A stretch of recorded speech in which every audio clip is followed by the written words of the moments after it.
Welcome back to another episode of My BrainWise Coach. I am Cole Bastian. And I'm Phil Dixon. And if you are enjoying this conversation and you are enjoying going on this BrainWise journey with us, like, comment, share, subscribe, rate and review our podcast, wherever it is that you're getting this information from, because we want others to be able to find this community of BrainWise friends so that they too can go on this journey of living in a BrainWise fashion. So Phil, thinking around this conversation of absolutes and how it seems to be that, at least me anyways, when I look at, regardless what part of the political spectrum someone might be on, there's this lens that we look through absolutes. We look at the person through absolute filters. And so where is that coming from? Like, how is that manifesting in our mind or in our brain from a neuroscience perspective? It's a buildup of all sorts of things. There's no one thing that's happening. But if you look at, let's take the ladder of inference, what we talked about 10 minutes ago. Mm-hmm. Once we get an inference about somebody and we have a mental model about them with a metaphor that supports it, then our brains love certainty. So once we've developed this story around the metaphor about who the person is and therefore what they believe and who they are, then it becomes nice and easy for our brains to go, yep, that's it. And so as you describe it, it's from an absolute point of view. There's something else going on in parallel, though. If you watch TV interviews at the moment, very few of them are trained reporters these days that are actually asking objective questions. Many of them are asking what I would call lead the witness questions. Don't you think blah, blah, blah, blah, blah. And so what that does is a couple of things. Is if it lines up with the person who's being questioned, if it lines up with their belief system, then it makes them feel rewarded and therefore will start pontificating about, yes, that's exactly what I believe and here's more. But if it lands and somebody doesn't believe that, you've basically done two things. You've anchored something into their brain and our brains as we're listeners. And so now that person, you to a degree, you've put them in a threat state. So now what are they going to do? If they're in a threat state, they're going to respond based on their amygdala-based response. And we've got the actual act of even what we used to think of objective interviewing on news. That's also disappeared out of the window. And again, I'm not talking right, left, middle, center, purple or red, or any of those colors in between. I'm talking about what's going on in people's brains. This time, the brain of the interviewer and the interviewee. Absolutely. And I think it does help explain some of what is happening, because if there's leading questions that are happening or taking place when talking to people, and then we are digesting that information through our own kind of frames, mental models, and overall worldviews of things, then it ultimately creates this kind of absolute perspective that we view others through, which I know as we get towards the end of our conversation today, we'll talk about what are some BrainWise tips to go through this experience, both to help manage our own emotional state, because things can trigger us off and it can create these really negative experiences for us. But then also, how do we look at the world and be able to hopefully bifurcate some of the information that's coming through and look at the data points, and how do we look at that from that perspective versus all these other things that are happening, which I think leads, Phil, a great segue into the next part of our discussion, which is, let's talk about the biases that are showing up in political thinking. Again, not tied to any necessary viewpoint. And for our BrainWise friends who are listening, and if this is your first or second or third episode, we did a conversation about biases early on in our podcast and episode around season 1. I think it was like episode 2, 3, 4, somewhere in there, where I think it might be helpful, Phil, for us to just do a little blurb around biases, because that word in particular can also trigger some individuals just due to experiences that they've had. So let's lay a quick framework of what that means in our world from a neuroscience perspective, and then go into it from a cognitive bias and neuropolitical thinking perspective. Yeah. So biases in general are the brain's way of handling things automatically so that we don't have to think about them. So they're laid down at some point in time whereby we just go, oh, if this happens, X, Y, Z, therefore this happens, and we take it through a bias process. We've identified, I don't know what the latest number is, but let's say 270 biases. There's several hundred well-established biases that we are all, I'll say, guilty of, but guilty is the wrong word because they're the brain's quick fix to understanding what's going on. So the actual fact that we have biases, we've all got them. We all have a lot of them. And it doesn't mean we're bad people. That's just the way that the brain works. And there's some that tend to be more prevalent. And so probably the most commonly known is what's called confirmation bias. And we seek information and we hear information and we feel that most fits our beliefs. In actual fact, we filter out things that don't match that. It's called confirmation bias. We all have it. And so therefore we tend to go back to the same channels that we've got information from because we know that channel is going to talk about some things that fit our beliefs. So we direct our attention to those things that we're going to feel rewarded by because, hey, it's saying what we believe. There's a thing called in-group bias, a behavior, outgroup behavior. And we favor the opinions of people that are just like us and that we like. And if somebody's talking on the TV about something and we can relate to that person and we are feeling the same way that they're doing, all of a sudden, we may not know them, but we become part of their in-group. It's not that dissimilar. In fact, I believe I'm not a great football fan, but I believe the Super Bowl is coming up this coming weekend. And so whether it is I guess it's the Patriots and the Seahawks or something like that, now you'll start to see people getting bifurcated in people who support this team versus the people who support this team. You're seeing an exact replica of what goes on in the political spectrum, but it's actually around sports. So again, same brain process going on. If you're a Seahawks fan, then you must be fill in the blank. If you're a Patriots fan, then you must be fill in the blank. And we've got the same thing going on. And you mentioned earlier on, it becomes absolute. We don't tend to think back and go, oh, they're actually just they're another human being, just like me. We attribute all sorts of things. And that's the next thing. It's called attribution error. When we're doing something or a member of our in-group is doing something, we say it's because of the situation and they didn't have a choice. Whereas when we see the same exact behavior with other people, we attribute to them it must be because of their behavioral characteristics or their disposition at the time. So it's called attribution. We attribute things differently to people that we like and are part of our in-group to those that we don't like and part of the outgroup. And we don't, when we're talking about people in our outgroup, we don't cut them a break. We don't turn around and like we would if you and I were talking and you say something and I'll give you a break about it because I love you. We don't give the same people, those people who are in our outgroup, we don't give them the same breaks. So 100%. And we also we as an individual might do the exact same behavior that we see someone else do, but we're justifying it in our own lens because of our moral compass or ethics or whatever it is that we are using to justify, regardless of whether or not it's right or wrong, is irrelevant at this point. But it happens, we do it even in our own space, which I know you had mentioned, that we can, as an individual, I will behave in a certain way, but then I'll look at someone else and make all kinds of other inferences about the way that they're showing up, even though I did the exact same thing. Yep, exactly. And that's called attribution error. And I'll mention two others. And one is, once we've got our mind made up about something, we make up stories about why it must be true. And so the brain is really good at making up stories and inventing stories which we then convince ourselves are true. So we're motivated to explain things to justify the end result that we're looking for. And again, it's a bias. And when we talk about biases, these are happening most of the time non-consciously, and they're happening in split seconds. So it's not something you go, oh, I'm biased, therefore No, it's happening in your non-conscious brain. And the last thing I'll talk about is what we call loss aversion.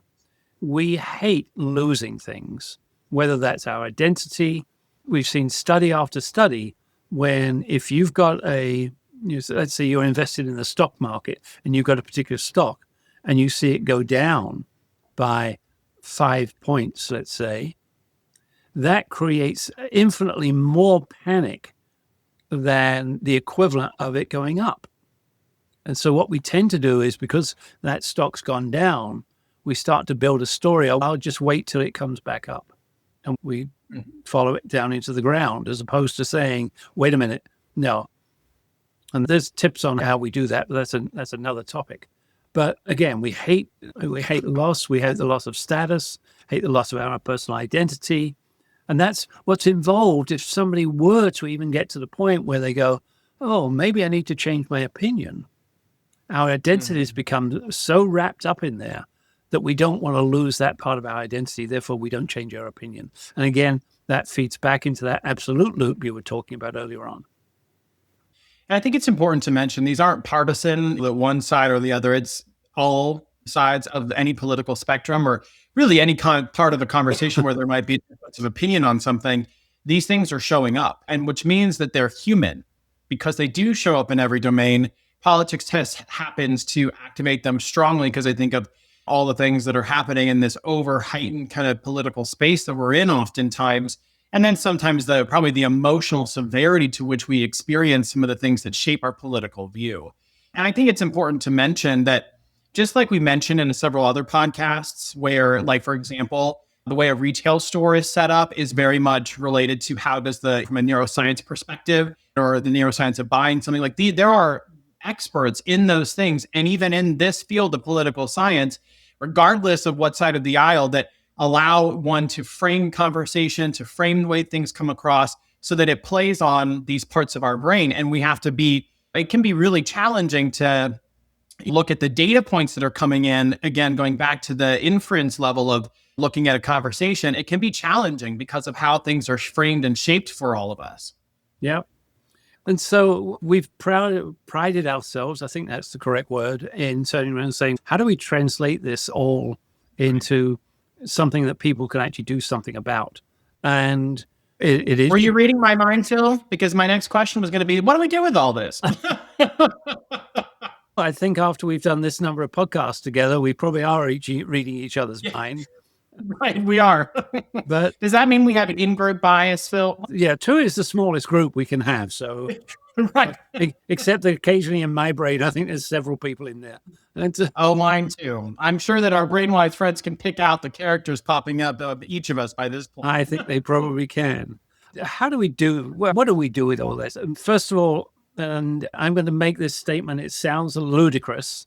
If you find that political discussions are bothering you, causing you stress, causing you to lose sleep, or causing you to not focus, or whatever it is, however it's manifesting itself, avoidance is a really good strategy. Or just so you don't turn the TV on if you know that in 30 minutes time, it's just going to have made your blood boil. Don't turn it on. The second thing is divide up between what you can change, what you might be able to influence, and what I'll call the law of physics. Nothing you can do about it. And focus on those things that you can do.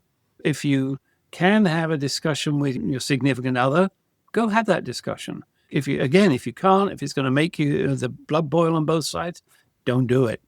If you can write to your favorite politician and you think that's something that you might be able to influence, go for it.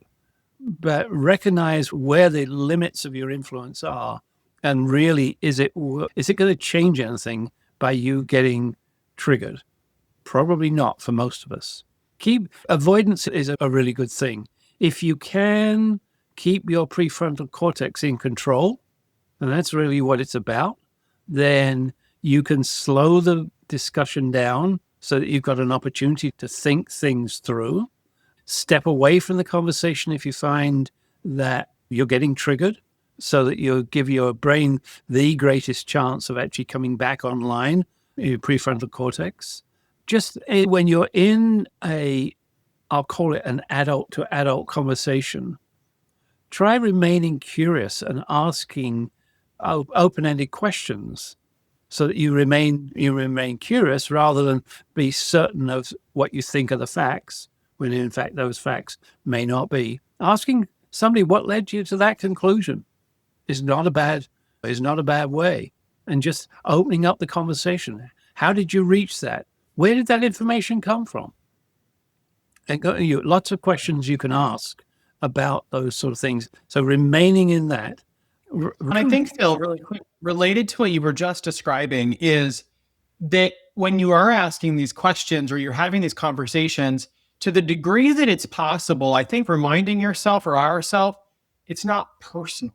If you're asking a conversation, and I know it's very difficult because the mental models that we have and all the things that are going on, but if we can stand back and objectively view it, and actually this is done something they advise in marriage counseling where you put the problem on the table or on the chair so that you're looking objectively at the problem versus fighting the other person. I think if you can separate, and it's not that especially if you're going to ask these questions, I think that's really important that you try to remind ourselves, this isn't personal. It's not a personal attack against me. And if we're unable to do that because of the particular topic, maybe just avoid digging any further into that particular part of the conversation.